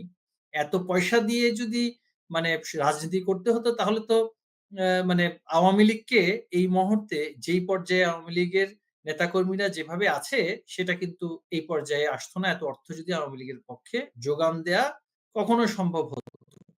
ব্রিটিশ ল ফার্মে যে আ কিংস কাউন্সিল যেই স্টেটমেন্টটা দিয়েছে এবং মানে তার পরবর্তী যে এসআইআর বৈঠকে তো আপনিও ছিলেন। সে খবরও তো আমরা পড়েছি। তাই তো। আমি নিজেও জানি না যে আমি সেখানে এসালামের ছিলাম। কথা বলছেন এবং শুধু আমি এসালামের বিষয়টা নিয়ে কিন্তু মির্জা ফখরুল ইসলাম আলমগীর উদ্বেগ প্রকাশ করেছেন। তাই। সম্প্রতি হুম। বাবর সাহেব গিয়ে স্বরাষ্ট্র উপদেষ্টার সঙ্গে দেখা করেও কিন্তু এই নিয়ে আলোচনা উদ্বেগ করে প্রকাশ এসছেন। করেছেন। তো এগুলো হচ্ছে ওই যে বললাম যে ৭৫ পরবর্তীতে যে গোয়েবলসীয় ধারায় সংবাদ মাধ্যমকে ব্যবহার করে ইনকিলাব বলি তৎকালীন সময়ের বা অন্যান্য তাদের যে সমস্ত সংগ্রাম পত্রিকা ছিল এবং ওই যে ফ্রিডম পার্টির মিল্লাত পত্রিকা ছিল, হ্যাঁ? যেভাবে করে তারা যে সমস্ত মানে যেই ধাঁচে যেই ধরনের উদ্ভট গল্প বানিয়ে এই যে বিডিআর হত্যাকাণ্ড নিয়ে যে সমস্ত গল্প বলা হচ্ছে, এই যে গল্পের মাধ্যমে এবং ২১শে আগস্ট নাকি শেখ হাসিনা তার নিজের সহকর্মীদেরকে এবং নিজেকে আক্রান্ত করে আক্রমণ করে নাকি একটা ইন্টারন্যাশনাল ইস্যু করতে চেয়েছিলেন। এই যে একটা মানে এক্সট্রিম হ্যালুসিনোজেনিক মানে ডিলিউটেড হলে যে ধরনের মানুষের চিন্তাভাবনা হয় সেগুলোর যে বহিঃপ্রকাশ আমার দেশে আমরা দেখছি, নয়া দিগন্তে আমরা দেখেছি। যাই হোক আমি নিজেই জানতে পেরেছি এবং আমার তাদের কাছে প্রশ্ন তাহলে আমার ভাগে দেওয়া অর্থটা কোথায়? আমি একটু খুঁজে বের করে নেই। এই যে একটা মানে বিশ্রী, উচ্ছৃঙ্খল এবং উদ্ভট এই যে একটা সংবাদ ছাপা হয়েছে। এটার বিরুদ্ধে প্রতিবাদ দেওয়ার জন্য ব্যক্তিগতভাবে আমাদের কোনো প্রতিবাদও তো ছাপা হয়নি বা ছাপানোর সেই সুযোগটা দেয়া হয়নি। এটাই হচ্ছে সংবাদপত্রের বর্তমান অবস্থা। যে আমার বিরুদ্ধে বলি আমি, যে সমস্ত অনেক ধরনের সংবাদ আমি দেখেছি, আমি প্রতিবাদ লিখে সেখানে পাঠিয়েছি। প্রতিবাদ না, শুধু সুনির্দিষ্ট পুঙ্খানুপুঙ্খ ব্যাখ্যা পাঠিয়েছি। কোনো রেসপন্সও পাওয়া যায়নি। এমনকি শুধু তাই নয়, আমার নিজের মানে আমাদের ঘনিষ্ঠ আত্মীয় হন, আ আমাদের জনাব শামীম চৌধুরী, তাকে খুব ভালো করেই চিনবেন। তিনি চট্টগ্রামের রাজনীতির সাথে সংশ্লিষ্ট ছিলেন। আম আব্দুল্লাহ নোমান, তিনি বিএনপির একজন বিশিষ্ট নেতা এবং মানে জাতীয় নেতাই বলা চলে। তিনি ন্যাপের একটা বড় নেতা ছিলেন। তিনি ইন্তেকাল হলো তার। আমি ২৪ এর নির্বাচনের আগেও তার বাড়িতেও কয়েকবার গিয়েছি আলোচনা করতে, নানান বিষয়ে, রাজনৈতিক বিষয়। তিনি আমাদের আত্মীয়ও হন। এমনকি তার মৃত্যুর পরে যে আমি একটা শোক বার্তা দিলাম তার পরিবারের পক্ষ থেকে, ফুল পাঠালাম, সেটা পর্যন্ত প্রশাসনিকভাবে সেটা তো পৌঁছাতে দিতেই হলো না, এবং পত্রিকাগুলোকে ফোন করে বলে দেওয়া হলো, খবরদার কোন ধরনের শোক এদের নামে পাঠানো যাবে না। তো এই যে একটা ভয়াবহ একটা মিডিয়া নিয়ন্ত্রণের যে কাজ হচ্ছে, আপনি বলছেন আপনি আওয়ামী লীগের সাংগঠনিক কার্যক্রম স্থগিত করেছেন, নিষিদ্ধ করেননি, স্থগিত। সেটা হচ্ছে ভাষাটা, হ্যাঁ? এখন আপনি তাহলে সাংগঠনিক কার্যক্রম বলতে কি বুঝায়? যে দলীয় কোনো বার্তা দেয়া, দলীয় কোনো সমাবেশ করা বা সভা করা, তাই তো?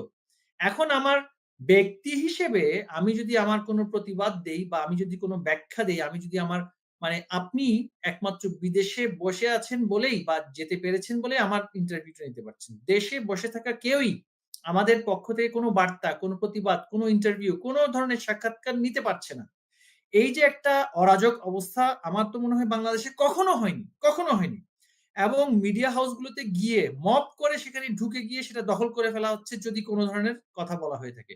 এই যে সাংবাদিক আমাদের পান্না ভাই, তিনি তো আওয়ামী লীগের কোন মুখপাত্র নন। তিনি আওয়ামী লীগের বিরুদ্ধে বা সেই সময় আমাদের নানান আমাদের কার্যকলাপ নিয়ে তিনি সমালোচক ছিলেন। তিনি যখন মুক্তিযোদ্ধাদের সাথে একটা সমাবেশ করলেন, তাকেও গ্রেফতার করে ফেলা হলো। যেকোনো সময়ে যেকোনো সমালোচক গ্রেফতারের ভয়ে থাকেন, উদ্বেগে থাকেন। মাকসুদ কামাল বলি বা আনিস আলমগীর বলি, অনেকেই। শুধু তাই নয়, বিএনপির বিশিষ্ট মানে নেতা, আওয়ামী লীগের, তিনি ছাত্রলীগের সাবেক সভাপতি ছিলেন। হ্যাঁ? এই যে জনাব ফজলুল সাহেব কিশোরগঞ্জের, তিনি এখন আতঙ্কের মধ্যে আছেন, তাকে কখন অ্যারেস্ট করে ফেলা হবে। বিশিষ্ট মুক্তিযোদ্ধা কাদের সিদ্দিকী সাহেবের বড় ভাই লতিফ সিদ্দিকী, যিনি আওয়ামী লীগের বিরুদ্ধে নির্বাচন করে স্বতন্ত্র নির্বাচিত হয়ে এসে সংসদে এসে আমার দলের বিরুদ্ধে, সরকারের বিরুদ্ধে সমালোচনা করতেন, তাকে যেভাবে নিগৃহীত করা হয়েছে, অপমানিত করা হয়েছে, এটা তো এখন একটা মানে যেটা বলবো, কখনো যেটা ৭৫ এর পরেও যা করতে পারেনি সেই ঘাতক গোষ্ঠী এখন তাই করছে। তাই আমিও কিন্তু কিছুদিন আগে একটা বার্তা দিয়েছি বা বলেছি, যেটাকে এখন আবার ভিন্নভাবে তারা প্রচার করছে, যে মানুষ যখন ক্ষুব্ধ হয়ে ওঠে, তখন কিন্তু একদিক থেকে আমি বলব যে ক্ষুব্ধ হয়েছিল যদি বলি আমার বিরুদ্ধে, কিন্তু আমার প্রতি যা করা হচ্ছে এবং জনগণের প্রতি যা করা হচ্ছে, তার সেই বিক্ষোভ এবং ক্ষুব্ধতার ব্যাপ্তিটা কিন্তু এত বেশি যে এর বহিঃপ্রকাশের জায়গায় যদি এরা এখনো তাদের সেই ধরনের সুমতি না আসে, সেই সুমতিটা আমি বলব বৃহৎ রাজনৈতিক দল হিসেবে বিএনপির সবার আগে আসা উচিত। বিএনপির যদি সেই সুমতিটা না আসে, বাংলাদেশ যদি হাইতিতে পরিণত হয়, সোমালিয়াতে পরিণত হয়, যেখানে ব্যাপক অরাজকতা চলছে, আপনি জানেন যে ওই সমস্ত দেশগুলোতে কিভাবে রাষ্ট্র ডিসইন্টিগ্রেট করেছে। এই পরিস্থিতির জন্য বিএনপি দায়ী হবে। আমি যদি এখানে আপনার এখানে সুযোগ পেয়ে বলতে চাই মানে যে আমি এই একটু যে একটা সম্পূরক প্রশ্ন যোগ করি যে, নফেল ভাই, তার মানে আপনি বলছেন যে মানে আপনাদের কিছু সংগঠন করতে হচ্ছে না। মানে আ ক্ষোভের বহিঃপ্রকাশ হিসেবে আওয়ামী লীগের নেতাকর্মী এবং এর অঙ্গ সংগঠনের নেতাকর্মীরা মাঠে নেমে এসেছেন। আমি সেটা একদিক থেকে যেমন সত্য, কারণ দেয়ালে পিঠ থেকে গেলে আর কতদিন তারা পালিয়ে বেড়াবে? আর কতদিন তারা মবের মুখোমুখি হবে? তারা তো প্রতিবাদ করবেই। এখন পর্যন্ত তাদের কোনো প্রতিবাদ কিন্তু সশস্ত্র হয়নি। হ্যাঁ?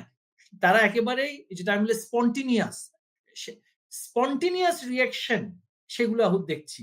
যদি পরিকল্পিতভাবে যদি রিঅ্যাকশন হয় এবং সেখানে দেয়ালে পিঠ থেকে যাওয়া একটা বিশাল জনগোষ্ঠী যদি সশস্ত্র প্রতিবাদ হয়, এর পরিণতিটা কি হবে? সেটা আপনি একবার ভাবতে পারছেন? যেই ধরনের নির্লজ্জ বেহায়াপনা বিএনপি করছে, হ্যাঁ? এই যে ৩২ নাম্বারকে নিয়ে তারা যা করল, এই যে মানে ৩২ নম্বর, এটা বঙ্গবন্ধুর শুধু বাড়ি নয়, এটা বাংলাদেশের স্বাধীনতা এবং বাংলাদেশের উন্মেষ এবং অভ্যুদয়ের সাথে এই এই এই স্থাপনাটা জড়িত। সেখানে ডিজে পার্টি করা, আমি তো বলব জামায়াতে ইসলামী এর চাইতে অনেক বেশি মার্জিত ব্যবহার করেছে এবং পরিবর্তিত রাজনৈতিক প্রেক্ষাপটে তারা অনেক বেশি ম্যাচুরিটির পরিচয় দিয়েছে, যেখানে তারা তাদের যে খারাপ কথাগুলো বলাচ্ছে বিএনপি এবং এনসিপি কে দিয়ে, নিজেরা কিন্তু একেবারে মানে ভদ্রবেশী হয়ে কিন্তু চমৎকার কথা তাদের আমির শফিক সাহেব বলে যাচ্ছেন। এই যে একটা মানে অবস্থা তারা সৃষ্টি, এর ফল কিন্তু বিএনপি পাবে।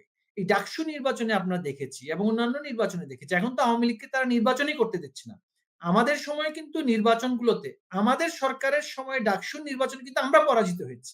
এই যে ভিপি নুরু, যার নাম আমরা দিয়েই কিন্তু দিলাম ছাত্রদল ভিপি তো নুরু। যোগই দেয় নাই। আপনাদের উপর তো তাদের কখনোই আস্থা ছিল না। ছাত্রদল যোগ না, দেয়নি সেই না, না, না। ডাকসু নির্বাচনে। ভিপি ছাত্রদল নুরু জিতেছে। ছাত্রদল মানে কেন এই আক্তার হোসেন এনসিপির সদস্য হ্যাঁ, তিনি তো সচিব। ভিপি তিনি তো নির্বাচন, তিনি তো সমাজ কল্যাণ সম্পাদক ছিলেন।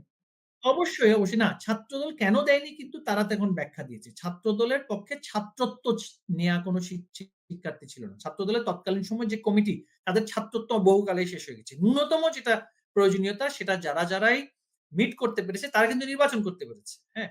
এই যে সামরিক শাসনের সময় কিন্তু ডাকসুতে কিন্তু মানে সঠিক নির্বাচন হয়েছে। যাই হোক, আমি নির্বাচনের যে অরাজকতা বা কারচুপির প্রশ্ন উঠেছে সেটা নিয়ে আমি বলছি না।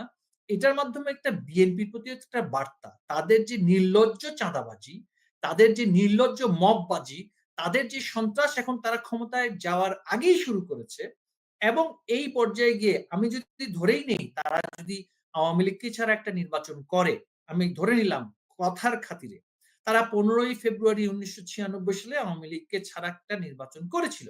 যেই নির্বাচনে আওয়ামী লীগ, জামায়াতে ইসলামী এবং জাতীয় পার্টি একসাথে সেটাকে বয়কট করে এবং অন্যান্য বাম রাজনৈতিক দলগুলো।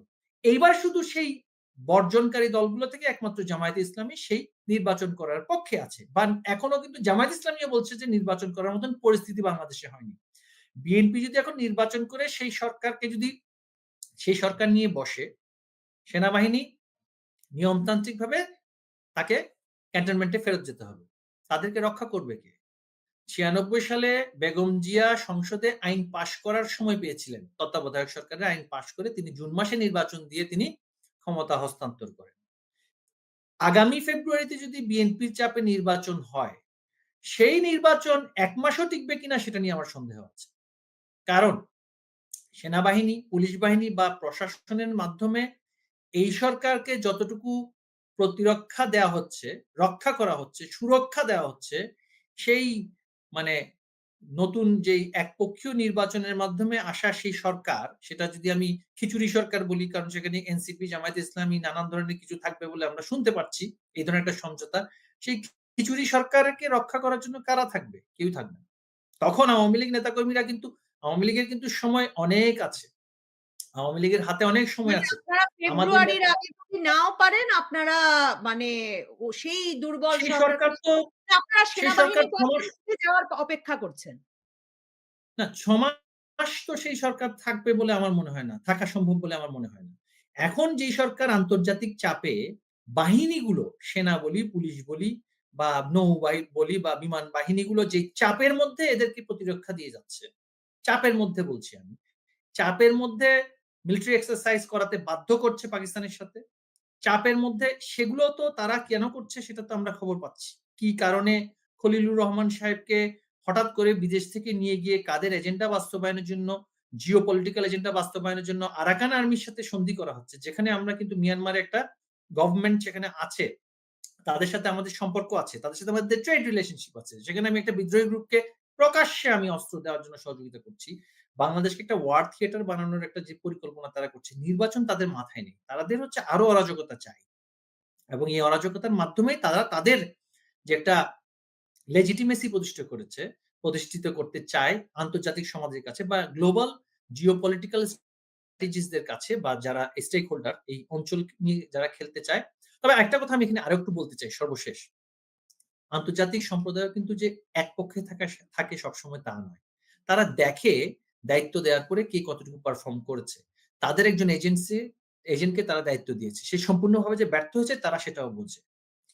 ব্যর্থতার পরে আফগানিস্তানে অস্ত্র-শস্ত্র, হেলিকপ্টার, ব্ল্যাক হক ফেলে দিয়ে যেমনি করে আমেরিকায় পালিয়ে এসেছে না? পরিস্থিতি বিবেচনায় এসেছে তো। এবং সেই তালেবান সরকারের সাথে তারা আবার সন্ধি করছে না? করতে বাধ্য হচ্ছে তো। সিরিয়াতে যেই সারাকে আমেরিকান সৈন্যরা গ্রেফতার করে, অ্যারেস্ট করে বাগরাম তাদের যে বেস ছিল সেখানে আটক করে রেখেছিল আল কায়েদার একজন সংগঠক হিসেবে সেই সারার সাথে সিআই এর জেনারেল পেট্রিয়স কিছুদিন আগে যে সাবেক জেনারেল সে ইন্টারভিউ করছে। তো সুতরাং পরিস্থিতি কিন্তু পরিবর্তন খুব দ্রুত হয়ে যাচ্ছে এবং হয়ে যায় আন্তর্জাতিক সম্পর্কের ক্ষেত্রে। এরা যে কমফোর্ট জোনে একটা ডিলিউশনের মধ্যে বাস করছে, সেই ডিলিউশন স্থায়ী হবে না।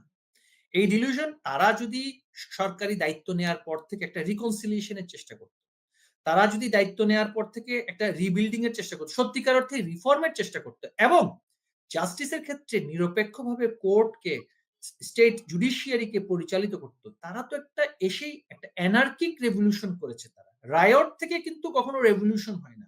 রায়ট থেকে হয় অ্যানার্কি, নৈরাজ্য হয়। তো দাঙ্গা ওই থেকে নৈরাজ্য নৈরাজ্যে হয়। আপনারা এখন আরো ঘি বিপ্লব ঢালতে থেকে চাইছেন। সরকার মানে হয়। আওয়ামী লীগও ওই নৈরাজ্য আরো আমাদের বাড়াতে ঘি চায়। ঢালতে হবে না তো। সাধারণ মানুষ সেখানে মানে ঘি না, সেখানে তেল ঢালছে। সেখানে ঘি ঢালারও প্রয়োজন নেই। সাধারণ মানুষ তাদের ক্ষোভের বহিঃপ্রকাশ এখানে নানানভাবে করছে এবং যেকোনো সময় এদের যেই তাসের ঘরের মতো এরা ভেঙে পড়বে। তার পরবর্তী আপনাদের বাংলাদেশের কাছে যে নিশ্চয়ই কনসিকুয়েন্স টা খবর এসেছে সেটা যে কতটুকু আমরা ঢাকা নিয়ন্ত্রণ করতে পারবো মেট্রোপলিটন সেটা নিয়ে আমাদের এখন চিন্তা। সাধারণ মানুষকে কিন্তু ঢাকা মেট্রোপলিটন পুলিশ অনুরোধ জানিয়েছে যে আওয়ামী লীগের নেতা কর্মীরা কোন ছাত্রাবাসে, কোন হোটেলে, কোন বাড়িতে আছে সেই খবর দেওয়ার। চট্টগ্রামে মাইকিং হয়েছে সাধারণ মানুষকে যে যাতে কাউকে ভাড়া না দেয় আওয়ামী লীগ বা তার অঙ্গ সংগঠনের নেতা কর্মীদের, এবং বাড়িওয়ালাকেও গ্রেফতার করে নিয়ে যাওয়া হবে এমন হলে সাধারণ মানুষকে গ্রেফতারে সহযোগিতার জন্য বুধবার দিন কিন্তু এই ভিডিও বেরিয়েছে যে আওয়ামী লীগ সারা রাজধানীতে মিটিং মানে মিছিল ৳৫,০০০ করতে করে চাইছে। পুরস্কার ঘোষণা আর করে। আ হ্যাঁ, আর সাধারণ মানুষ সিভিলিয়ানরা কিন্তু গাড়ি তল্লাশি করছে আওয়ামী লীগের খোঁজে। তো সাধারণ মানুষ আ মানে কোন সাধারণ এটা আপনি মানুষ? কোথায় দেখেছেন? সিভিলিয়ানরা তল্লাশি করছে এটা আপনি কোথায় দেখেছেন? জামায়াতে আমি ইসলামী এবং ভিডিওয় দেখেছি। বিএনপির কিছু ও জামায়াতে ইসলামী এবং বিএনপির কিছু ক্যাডার গিয়ে সেখানে তল্লাশি করতেই পারে। আমি এখানেই বলছি যে আমরা পরিস্থিতিটাকে কোথায় নিয়ে যাচ্ছি? আমরা যদি ঘাত এবং প্রতিঘাতের মধ্যে এই ধরনের জিঘাংসামূলক এবং প্রতিহিংসার রাজনীতিটাকে এমন পর্যায়ে নিয়ে যাই যে আমি সমূলে উৎপাটন করব। হ্যাঁ, আওয়ামী লীগ তো ১৫ বছর রাষ্ট্র ক্ষমতায় ছিল। সমূলে উৎপাটন করার কাজ কি আওয়ামী লীগ করেছে? রাজনৈতিক প্রক্রিয়ার অংশ হিসেবে ১৪ সাল পর্যন্ত কিন্তু বিএনপি এবং জামাত দুটোই কিন্তু সংসদে ছিল। জামাত ইসলামের কিন্তু সংসদে ছিলেন। তারা ১৪ সালে সিদ্ধান্ত নিলেন নির্বাচন করবেন না। যাই হোক, ১৪ থেকে ১৮ নির্বাচন না করে তারা রাজপথে রাজনীতি করলেন। আন্দোলন করেন বা মামলা হামলা যাই বলি না কেন, তারা তো ছিলেন, দেশেই ছিলেন।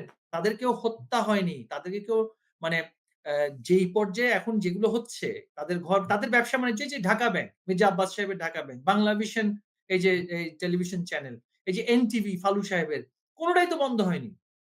চ্যানেল 1 সেটা বন্ধ হয়ে গিয়েছিল কারণ ওই যে ব্যাংক, ঢাকা ব্যাংক, সেখানে সেটা ওয়ান ব্যাংক না কোন একটা ব্যাংক, সেখানে গিয়ে তাদের যে অকশন করে সেটা বন্ধ করে দেয়, তাদের লোন ছিল।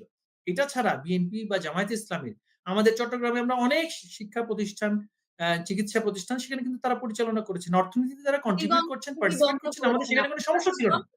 দিগন্ত টিভি বন্ধ করেছেন আপনারা। আমার দিগ দেশের দিগন সংবাদক দিগন্ত মাহমুদুর টিভি রহমানের বিরুদ্ধে মামলা ছিল। হ্যাঁ, দিগন্ত টিভি বন্ধ হয়েছে এবং ইসলামিক টিভি তৎকালীন সময়ে হিফাজতে ইসলামের যখন ঘোষণা আসলো যে সারা ঢাকা শহরে ব্যাপক অরাজকতা করবে এবং তারা সেভাবে বেরিয়ে এসে ব্যাপক ধ্বংসযজ্ঞ শুরু করলো। অরাজকতায় ইনসাইটমেন্ট দেওয়াটা একটা মেজর ক্রিমিনাল অফেন্স। তখন দিগন্ত টিভির সিগন্যালটা স্টপ করা হলো। তার আগে পর্যন্ত কিন্তু দিগন্ত টিভি চলছিল। আপনি রাজধানী ঢাকায় পরিকল্পিত সেই কাজ তো এনটিভি করেনি। সেই কাজ তো আরটিভি করেনি বা বাংলাভিশন করেনি। তারা তো ঠিকই চালিয়ে গিয়েছে। সেখানে মতিঝিল থেকে সরাসরি সম্প্রচার করেছে দিগন্ত টিভি এবং সারা ঢাকা শহরে যে সহিংসতাটা বাধ্য হয়ে সরকারকে বন্ধ করতে হয়েছে। আমার দেশের যে নিউজের যে স্ট্যান্ডার্ড, আমার দেশের যে ব্যাপক মিথ্যা প্রচারণামূলক আপনার যে সংবাদ, সেগুলো তো আপনি এখনই দেখতে পাচ্ছেন। উদ্ভট কথাবার্তা, বাংলাদেশে কে রয়ের এজেন্ট, কে সিআইএ এর এজেন্ট, কে মোসাদের কথাবার্তা, এই যে একটা delusional character mister Mahmudur Rahman, হ্যাঁ? তার যে কার্যকলাপ, এটুকু বাদ দিয়ে বিএনপি জামায়াতপন্থী সাংবাদিকরা কি সাংবাদিকতা করেননি? ব্যবসা বাণিজ্য কি করেননি? রাষ্ট্র পরিচালনা বা অর্থনীতিতে দেশের সামগ্রিক সমাজে কি তাদের কি কন্ট্রিবিউশন ছিল না? আমরা কি সেটা বন্ধ করেছি? করিনি তো। মির্জা ফখরুল ইসলাম আলমগীর প্রতিদিন এই প্রত্যেকটা বিভক্তির টেলিভিশন চ্যানেলে ব্যাপারটা তাকে আমি টেলিকাস্ট করা হয়েছে।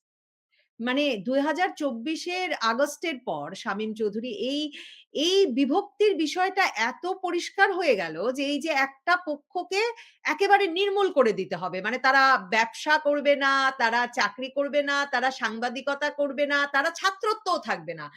আপনি নিশ্চয়ই জানেন মানে সকল বিশ্ববিদ্যালয়, মেডিকেল কলেজ থেকে এমনকি ছাত্রলীগ করত ছেলেমেয়েদের ডিগ্রির সার্টিফিকেট এখন বাতিল করা হচ্ছে। তো এবং শত, শত ছাত্রছাত্রীর ছাত্রত্ব বাতিল হয়েছে।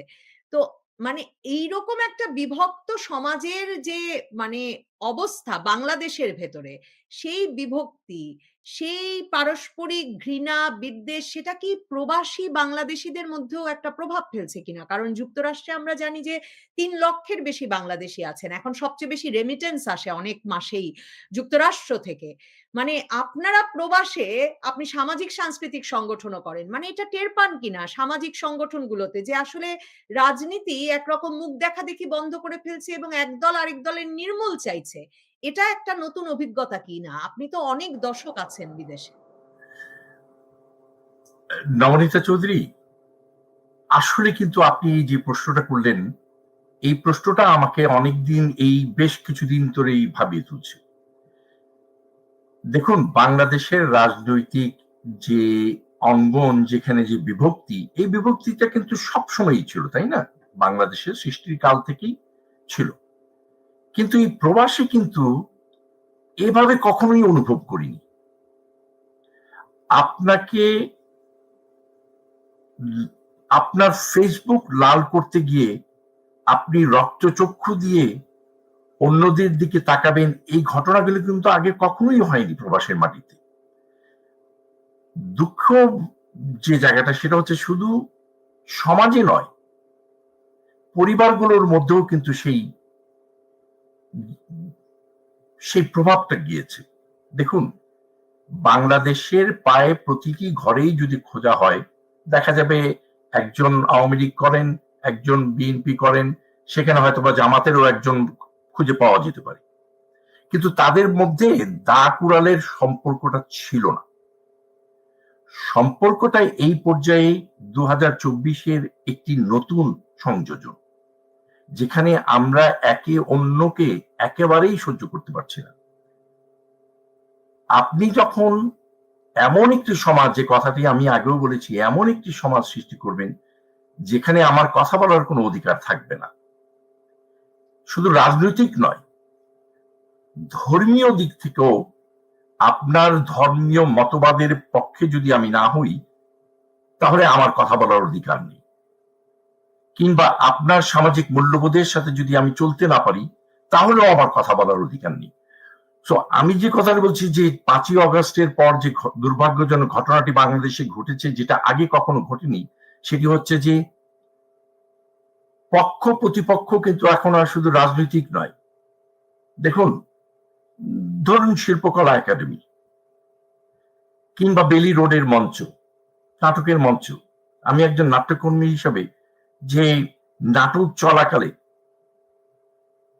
মামুন সাহেবের উপর যেভাবে ডিম নিক্ষেপ করা হলো নাটককে বন্ধ করে দেওয়ার জন্য, এবং জাতীয় নাট্যমঞ্চ এখন প্রায় শূন্য, এখানে আর কোন ধরনের নাটকের কোন গ্রুপ কাজ করতে আগ্রহ বোধ করছে না। কারণ হলো গিয়ে একটি একবার নয়, কয়েকবার তৌহিদি জনতার আক্রমণের শিকার হয়েছে।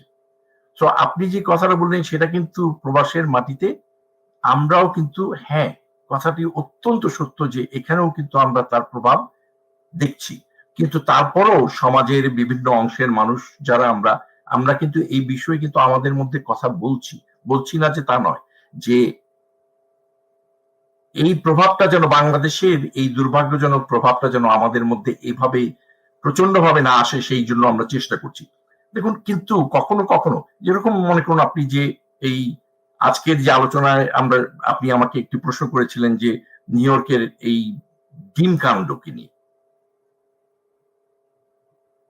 আমাদের এনসিপির সাধারণ সম্পাদক, তিনি জাতীয়ভাবে সরকারের একজন এই জাতিসংঘের অধিবেশনের আমন্ত্রিত অতিথি, অর্থাৎ আমাদের সরকারের আমন্ত্রিত অতিথি হিসেবে এসেছেন। এবং সম্ভবত আমি যতটুকু জানি, তারা B1 B2 ভিসা, এই ধরনের ট্যুরিস্ট ভিসা নিয়ে এসেছেন। আপনি যদি খেয়াল করেন যে সাংঘর্ষিক পরিস্থিতি থেকে উস্কে দেওয়ার জন্য এখানে যারা প্রবাসীরা যেটা করেছে সেটা তো হলো গিয়ে তাদের মনের বহিঃপ্রকাশ করেছে, তারা এদেশে বসবাস করে, এটাতে তাদের রাজনৈতিক অধিকার আছে, করার মতো বিক্ষোভ করার মতো রাজনৈতিক অধিকার আছে, সামাজিক অধিকার আছে। কিন্তু এনসিপির সাধারণ সম্পাদক যেটি করলেন সেটি কিন্তু একেবারে আইনের বিরুদ্ধে। তিনি, আপনি দেখেছেন কিনা আমি জানি না, যে একটা ভিডিও, অনেকগুলো ভিডিও ভাইরাল হয়েছে যেখানে তিনি 1, 2, 3, 4 মুজিববাদের এই বিভিন্ন স্লোগান, মুজিববাদ বিরোধী স্লোগান দিচ্ছেন, আওয়ামী লীগ বিরোধী স্লোগান দিচ্ছেন হোটেলের সামনে। আপনি যদি B1 B2 ভিসার যদি ইয়েটা পড়েন, যে একজন এই দেশে যখন একজন টুরিস্ট ভিসা নিয়ে আসেন, তিনি কিন্তু কোনো ধরনের বিক্ষোভে, সেটি যদি একেবারে পিসফুল হয় তাতেও সেখানে অংশ নিতে পারবেন না। কিন্তু উনি কিন্তু এই যে ইনসাইটিং অফ অফেন্সের জন্য যে ধরনের স্লোগান দিচ্ছেন, যে ধরনের অস্থিতিশীল, সেটার কিন্তু উনি সংগঠক, উনি শুধু স্লোগানদাতা নয়। এই কাজটি একজন সরকারের সাথে সম্পর্কিত, সরকারের প্রতিনিধি হয়ে আসা, তিনি তো আসলে সরকারের প্রতিনিধি হয়ে এসছেন, জাতিসংঘে হয়তো বা কোনো আমন্ত্রণ নেই, কিন্তু সরকারের প্রতিনিধি হিসেবে এসছেন। সেই ব্যক্তি ম্যানহাটনের মতো জায়গায় দাঁড়িয়ে ইনকিলাব স্লোগান দিচ্ছেন, এটা হাস্যকর। ডিম ছোড়াটা আমাদেরকে হয়তো বা কোনো লজ্জায় ফেলেনি, কারণ এটি এই দেশে বা পশ্চিমা বিশ্বে এটি প্রচলিত। কিন্তু ইনকিলাব জিন্দাবাদ, 1, 2, 3, 4 এই ধরনের যে স্লোগানগুলো, হাস্যকর যে স্লোগানগুলো, এই স্লোগানগুলো যখন একজন রাজনৈতিক দলে একটু চিন্তা করেন, তারা কিন্তু তাদের চিন্তা থেকে, তাদের পাটোয়ারি সাহেব একবার বলেছিলেন তারা নাকি 150 আসন পেয়ে যাবেন, তো তার মানে সরকার গঠন করে ফেলবেন। সেই দলের সাধারণ সম্পাদক যদি একটা সাধারণ ভাবে না বোঝেন যে আপনি এই দেশে এই ক্যাটাগরির ভিসাতে এসে আপনি ম্যানহাটনে বসে, আমি যতদূর জানতে পারি যে আওয়ামী লীগ সম্ভবত এই ব্যাপারে চিন্তা করছে, বা স্থানীয় প্রবাসীরাও চিন্তা করছে যে এই ব্যাপারে এই সরকারকে, যুক্তরাষ্ট্র সরকারকে অবহিত করা, যে একজন টুরিস্ট ভিসার একজন মানুষ যুক্তরাষ্ট্রের মাটিতে, ম্যানহাটনের মাটিতে, ইউএন মিশন থেকে, ইউএন ইয়ে থেকে, কনভেনশন সেন্টার থেকে মাত্র কিছু দূরেই দাঁড়িয়ে এই ধরনের মিছিলের অর্গানাইজার হিসাবে কাজ করতে পারেন কিনা।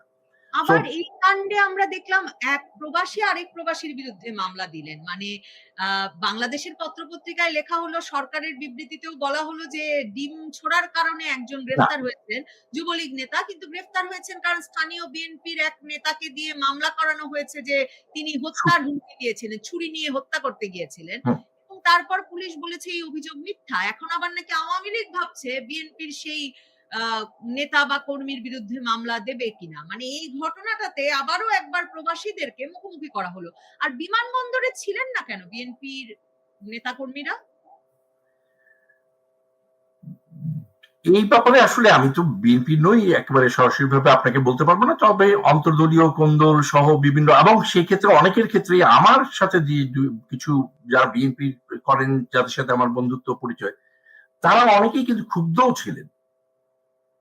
তারা বিএনপি সাধারণ ফখরুল সাহেবের এই ইউনূস সাহেবের আমন্ত্রণে এই ভ্রমণের সাথে সংযুক্ত হওয়াটাকে কিন্তু অনেকেই কিন্তু খুব ভালোভাবে নেননি, কারণ এটি স্পষ্ট নয় যে কি কারণে তাকে যুক্ত করা হলো। ফখরুল সাহেবের কাছে যদি উনি যখন থাইল্যান্ড থেকে ফিরে এলেন চিকিৎসা শেষে, তাকে যখন সাংবাদিকরা প্রশ্ন করলো এই যুক্তরাষ্ট্রে আসার মাত্র কয়েকদিন আগে, যে আপনি যুক্তরাষ্ট্রে যাচ্ছেন প্রধান উপদেষ্টার সাথে, সেখানে আপনারা কি কাজটি করবেন, উনি বলেছেন আমি নিজেও জানি না। সফরের 2 দিন আগে, 3 দিন আগে উনি যদি বলেন আমি আসলে জানি না, আসলেই এটা একটি চিন্তার বিষয়, গবেষণা করার মতো বিষয়, যে আসলে ইউনূস সাহেব কি উদ্দেশ্যে তাদেরকে নিয়ে এসেছিলেন। আপনি যে কথাটা বললেন যে এটি কি কোনো পরিকল্পিত কিনা, কেউ যদি ব্যাপারে সন্দেহ পোষণ করে যে বিএনপি এবং আওয়ামী লীগকে এই সুযোগে তাদেরকে মুখোমুখি করে দেওয়া, সেটি একেবারেই অস্বাভাবিক বলে আমি মনে করি না। হয়তো এই ধরনের চিন্তা ভাবনা কারো থাকতেও পারে যে বিএনপি এবং আওয়ামী লীগকে মুখোমুখি করে দেওয়া, কারণ জামাতে ইসলাম কিন্তু ঠিকই তাদের নেতাকে কিন্তু তারা ঠিকই কিন্তু বেশ কিছুক্ষণ দেরি করে তারপরে বের করে নিয়ে গেছে। হাস্যকর ব্যাপার হলো গিয়ে, আমি কিন্তু এটা একদম কোট করছি, আমাদের এখানে যে প্রেস সচিব আছেন ওয়াশিংটনে, আমাদের বাংলাদেশের প্রতিযশ একজন সাংবাদিক ছিলেন তিনি, ওনার এক ওনার একটা খালিদ মহিউদ্দিনের সাথে কয়েকদিন আগে একটি সাক্ষাৎকার দেখলাম, যেখানে উনি বলেছেন যে যখন খালিদ মহিউদ্দিন তাকে প্রশ্ন করছিলেন যে ইউনূস সাহেব কেন তার সাথে আসা সম্মানিত ব্যক্তিদেরকে তার সাথে প্রোটোকল দিয়ে নিয়ে গেলেন না, সেখানে তিনি বলছেন যে ইউনূস সাহেব কিন্তু চেষ্টা করেছিলেন। তো কিভাবে চেষ্টা করেছিলেন, তখন বললেন যে ইউনূস সাহেব কিন্তু গাড়ি থেকে নেমে, ওনাকে নেওয়ার জন্য তো বিমানের একেবারে দরজার কাছে গাড়ি গিয়েছিল, উনি নাকি গাড়ি থেকে নেমে নাকি পুলিশের সাথে আলোচনা করেছিলেন বা ইমিগ্রেশনের সাথে আলোচনা করেছিলেন যে ওদেরকে কোনোভাবে ওনার গাড়িতে। আচ্ছা আমাকে বলেন, ইউনূস সাহেব সারা বিশ্বে, উনি তো বাংলাদেশেই থাকেন না, উনি ওনার সারা জীবনই এই প্লেনে প্লেনে চড়ে চড়ে বিভিন্ন দেশে গিয়েছেন, বিভিন্ন প্রোটোকল নিয়েছেন। উনি কিন্তু জানেন যে এটা হয় না রে ভাই, এটা কোন পৃথিবীর মানে উগান্ডাতেও এটা হবে না। উনি কিন্তু জেনে শুনে এই নাটকটি করেছেন এবং এই নাটকে অভ্যস্ত এই ব্যক্তিটি। তার জীবনের অনেক কাণ্ডই কিন্তু নাটক ছাড়া আর কিছু নেই। মানে হুমায়ুন আহমেদ ফেল করবেন, হুমায়ুন আহমেদ স্যার, প্রয়াত হুমায়ুন আহমেদ স্যার ফেল করবেন এই লোকের, উনি কল্পনাও করতে পারেন না এই ধরনের নাটকের প্লট কেউ সাজাতে পারে। নাটক দিয়েই শেষ করি তাহলে। মহিবুল হাসান চৌধুরী নভেল মানে একটা তো খুব মানে আকর্ষণীয় নাটক প্রায়ই মঞ্চায়িত হয় ডক্টর ইউনূসের যমুনায়। তার সেখানে হচ্ছে যে প্রায়শই তিনি ফ্যাসিবাদ বিরোধী শক্তিদের ডাকেন। ডেকে বিএনপি, জামায়াত, এনসিপির সঙ্গে প্রথম বৈঠক করেন, তারপরে আরো কিছু দলকেও আজকাল ডাকেন, কারণ না হলে ওই দলগুলো অভিমান করেন। তো তারপর তারা সবাই মিলে বলেন যে তারা তার সাথে আছেন, ডক্টর ইউনূসের সাথে আছেন, এবং ফ্যাসিবাদ আবার যদি চলে আসে, মানে আপনারা যদি আবার চলে আসেন, তাহলে বিরাট মানে খারাপ অপেক্ষা করছে, কাজেই সকলে যেন ঐক্যবদ্ধ থাকে। তো আমার শেষ প্রশ্ন, মানে আপনাদের পরিকল্পনাটা কি? ডক্টর ইউনূস মানে আপনারা যে আতঙ্ক তৈরি করছেন, এই আপনারা চলে আসছেন, এই আপনারা চলে আসছেন। আমার বিশ্লেষণ তো বলে সেই আতঙ্ক আসলে আপনাদের বিরোধী শক্তিকে ভীষণ ঐক্যবদ্ধ রাখছে ডক্টর ইউনূসের পেছনে। ডক্টর ইউনূস এই আতঙ্কে সবচেয়ে বেশি শক্তিশালী হচ্ছেন। তো আপনারা কি পরিকল্পনা করেন? আপনাদের মানে আপনাদের পরবর্তী পদক্ষেপ কি? দেখুন, আওয়ামী লীগ তার যে সাংগঠনিক প্রক্রিয়া, এর মধ্য থেকে তার রাজনৈতিক যে সিদ্ধান্তগুলো সেগুলো সেটা নেবে। আর ডক্টর ইউনূস যে জিনিসটা করছেন, যে তিনি একটা জুজুর ভয় সৃষ্টি করেছেন। জুজুর ভয়টা কি? সেটা একটা, যে আওয়ামী লীগের নামে এমন একটা ভীতি সাধারণের মধ্যে বা বিশেষ করে অন্যান্য রাজনৈতিক দলগুলোর মধ্যে বারংবার মঞ্চায়ন করছেন যে নাটক। এই ব্যক্তিটা সারাটা জীবনে যে নাটক করেছেন, গত বছরই তো আমরা দেখলাম যে চট্টগ্রামের ভাষায় আমাদের রোহিঙ্গা ক্যাম্পে গিয়ে বলে আসলেন যে আগামী ঈদ অনরা বাড়ি যায় না গরিবেন, মানে অর্থাৎ আগামী ঈদ আপনারা ঘরে গিয়ে করবেন। একটা রোহিঙ্গা তো আসলো না, আরো 2 লক্ষ রোহিঙ্গা আরো মায়ানমার থেকে বিতাড়িত হয়ে এই আরাকান আর্মিকে তিনিই সহযোগিতা করলেন, অস্ত্র-শস্ত্র দিলেন। এই আরাকান আর্মি আরো রোহিঙ্গা বাংলাদেশে পাঠিয়ে দিল। হ্যাঁ? তো এই যে একটা দ্বিচারিতা, এর পেছনে কিন্তু তিনি তার যে লক্ষ্য, হয় তিনি নির্বাচনকে পিছিয়ে দিয়ে তার যে ক্ষমতাটা সেটাকে টানতে থাকবেন এবং তার যে আদর্শিক শত্রু, এই যে মুক্তিযুদ্ধের পক্ষের শক্তিকে তিনি আরো বেশি দুর্বল এবং বিব্রত করবেন, অথবা নির্বাচনে তার একটা গ্যারান্টি দরকার।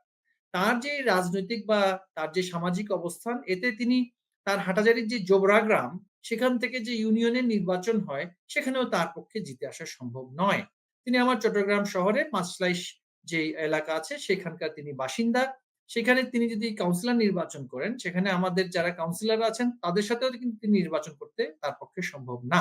তো he is looking for an exit or he is looking for an upgradation. এই যে আপগ্রেডেশন করার জন্য তিনি একমাত্র কিন্তু ভবিষ্যতে কোনো একপক্ষীয় সরকার আসলে তাদের ম্যান্ডেট হবে। অর্থাৎ বিদেশিদেরকে বুঝিয়ে যে আমি আছি সুতরাং এরা থাকবে। এই জিনিসটা, এই যে তার যে একটা একটা মানে তাকে ছাড়া কিছু চলবে না, এই জিনিসটা প্রমাণ করার সার্বিক সার্বক্ষণিক তিনি চেষ্টা করে যাচ্ছেন। সো এই নাটক দিয়ে আসলে বেশিদিন রাজনীতিতে টেকা যায় না। একটা সাবস্টেন্স লাগে। তার যদি প্রশাসন পরিচালনার জন্য তার যে দক্ষতা বা তার যদি সেই ধরনের দেশপ্রেম বা দূরদর্শিতাটা থাকতো, তিনি যা করেছেন চেয়ারে বসেই তিনি তা করতেন না কিন্তু।